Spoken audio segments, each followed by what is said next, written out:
Welcome to Đà Lạt, thành phố nghệ thuật âm nhạc. Đi nữa học mãi. Một chuyến 2 tiếng Anh Việt. Chào mừng những đôi chân không mỏi và những cái đầu ham học hỏi cùng với lại Alice Châu và Troy khám phá rất là nhiều thành phố, đặc biệt là các thành phố nghệ thuật trên toàn thế giới. Mình là Alice Châu với hàng trăm chuyến đi và mình đã đến được khoảng 30 quốc gia. Hy vọng rằng là với cái kinh nghiệm, trải nghiệm cũng như là kiến thức mà mình học biết được sẽ có thể đem lại cho mọi người một cái lượng kiến thức cũng như là những cái take note rất là giá trị cho những chuyến đi của mọi người. Còn mình là Troy, thạc sĩ Anh Quốc đã kinh qua 3 nền giáo dục Anh, Úc, Mỹ. Thì như chị Châu nói khi nãy, hy vọng Troy và chị Châu có thể có những chuyến đi hữu ích và mang đến những thông tin thú vị cho mọi người ha. Let's enjoy the ride. Ở đây thì nó là cái khu quần thể đã có hàng trăm năm rồi đó Troy. It's true, it's true. I heard that all the 17 newly restored villas date back to the 1920s and 1930s. Oh, 1920. And 1930s. Over 100 years. That's right. Awesome. So it's a really good blend between the three main elements here, as I observe. So the nature, the heritage, and also the luxury. Ở đây thì em sẽ thấy một cái đặc điểm rất là hay, đó là con đường mình đang đi. Em nhìn xuống nha, thì đây là đá, gọi là đá bê tông.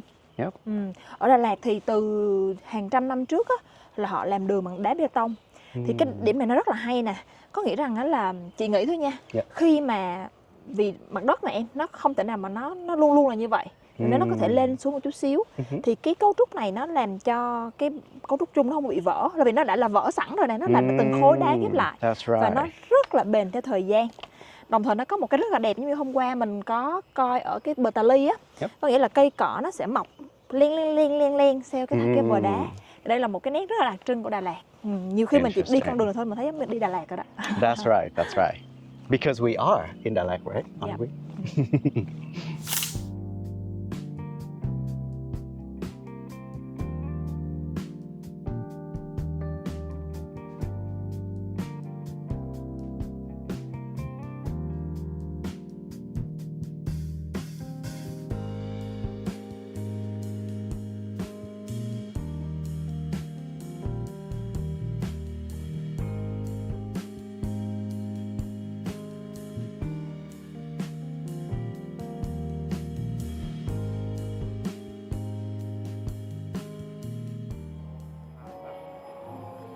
Không biết chị, không biết Trương nghĩ sao nha, nhưng mà chị thấy là gọi là triển lãm nghệ thuật á là một cái hình thức mà làm cho cái tư duy cũng như là cái tâm hồn của mình nó được khác đi rất là nhiều á. That's true. Mỗi lần mà chị đi một cái triển lãm hoặc là một buổi nghe nhạc mà nó có những cái dấu ấn, nói chung là nó cũng phải đặc biệt một chút xíu, thì tự nhiên là mình sẽ thấy rằng là nó có rất là nhiều thứ mình phải suy nghĩ về cuộc sống này.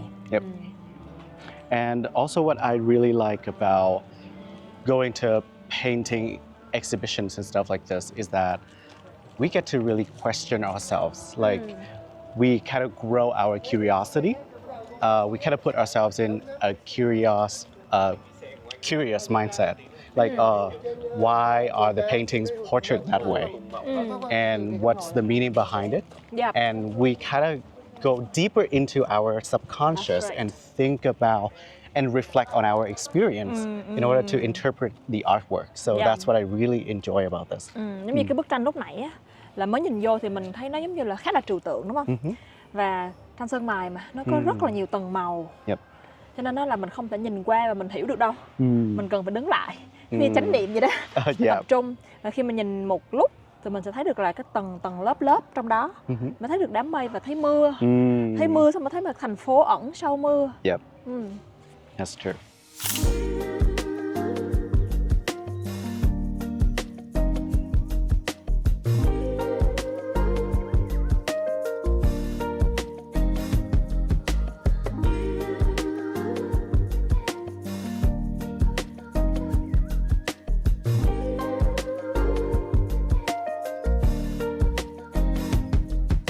Okay, we're here at Xuân Hương Lake.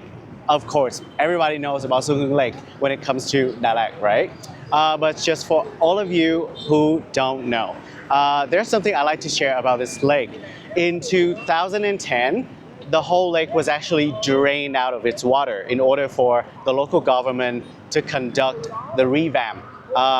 Basically, they spent about 63 billion Vietnam dong on this revamp project, and thanks to that, we have Sung Hương Lake as beautiful and stunning and charming as it is today that we can enjoy. Hồi nãy chị Châu có nói là mình bị trễ giờ cho nên là làm lẹ lẹ.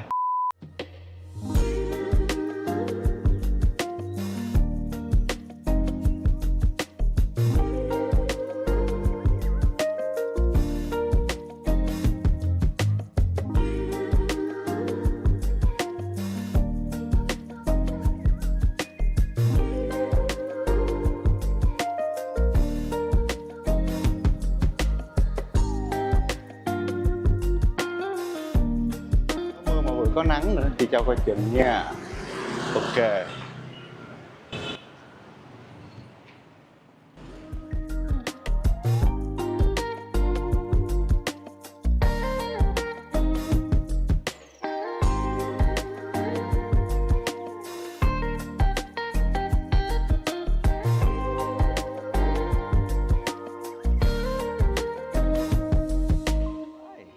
Guys, so this morning we decided to drop by this cafe called Tung Cafe. What's special about this place is the fact that the very famous Vietnamese musician Trịnh Công Sơn used to frequent this place a lot, and actually a lot of his songs, that's what I've heard, a lot of his songs have been written and inspired from this very place.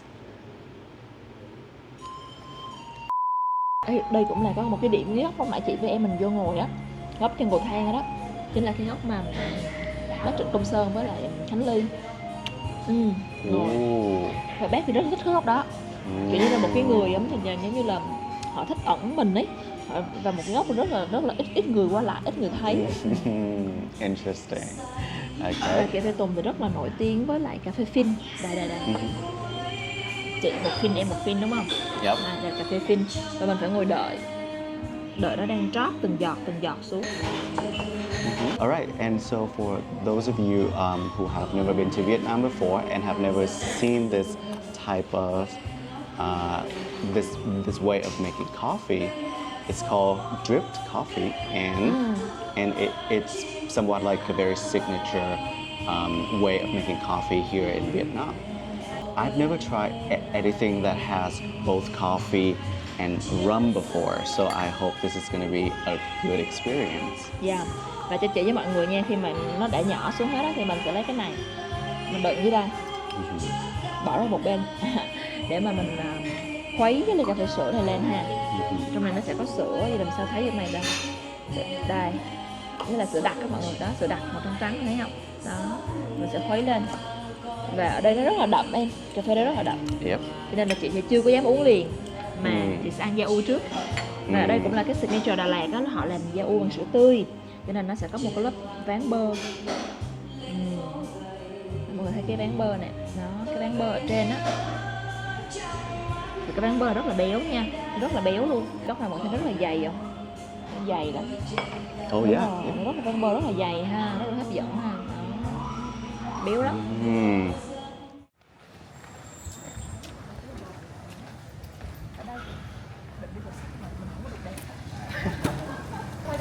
Đúng rồi. Đây chị nói cho em nghe ha. Yep. Ở Đà Lạt á là khi mà người ta xây nhà là người ta sẽ không có ủi bằng hết rồi họ xây, mà họ sẽ nương theo cái địa thế, cho nên nó luôn luôn có những con dốc, và nó luôn luôn có những cái này. Em biết là gọi là cái gì không? Nope. Cái này gọi là bờ tà ly. Thì chị không biết, là chắc là chị nghĩ tiếng mượn, tiếng Pháp, tiếng Anh gì đó mà không có hiểu nghĩa. Thì cái bờ tà ly, và nó như một đặc trưng điển hình gì đó. Là nó luôn luôn có dốc, rồi họ sẽ nương theo cái địa hình đồi núi và họ xây nhà, chứ họ sẽ không có ủi bằng ra rồi họ làm.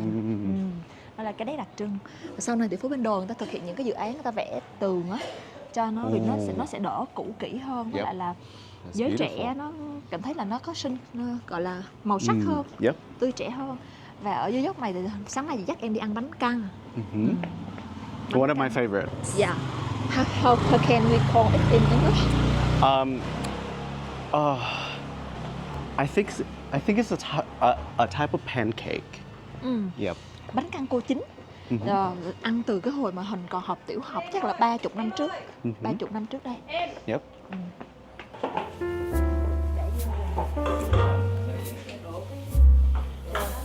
Bây giờ mấy cái chỗ mình đi nó cũng hơi giản dị, dễ thương, gần gũi.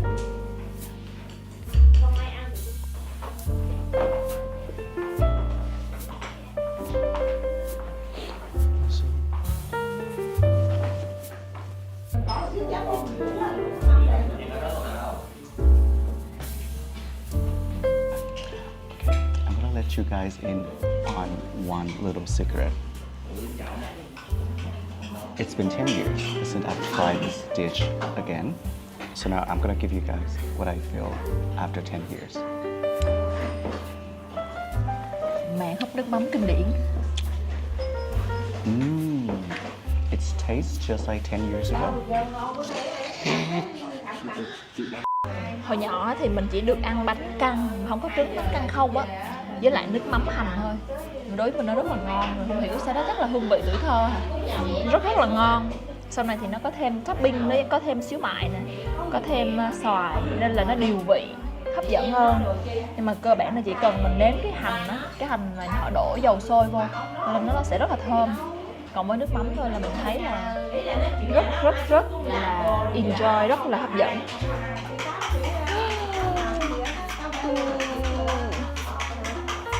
Dạ.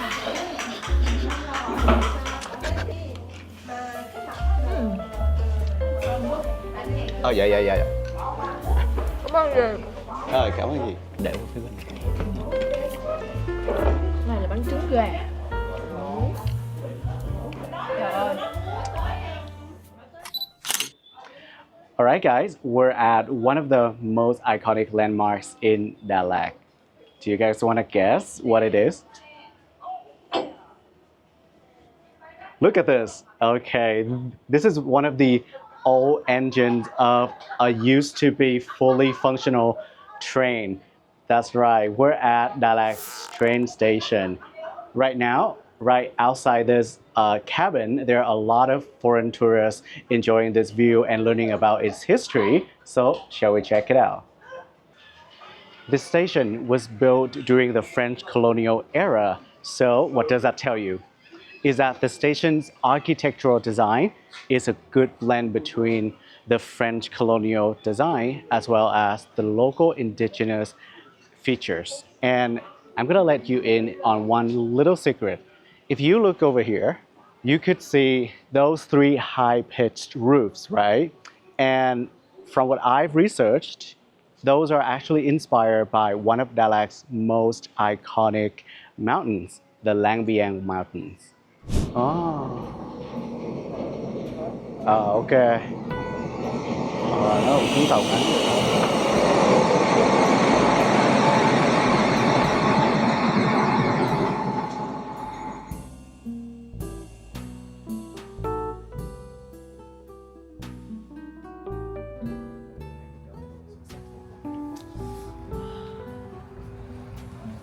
Rồi giờ thì đợi tàu khởi hành thôi.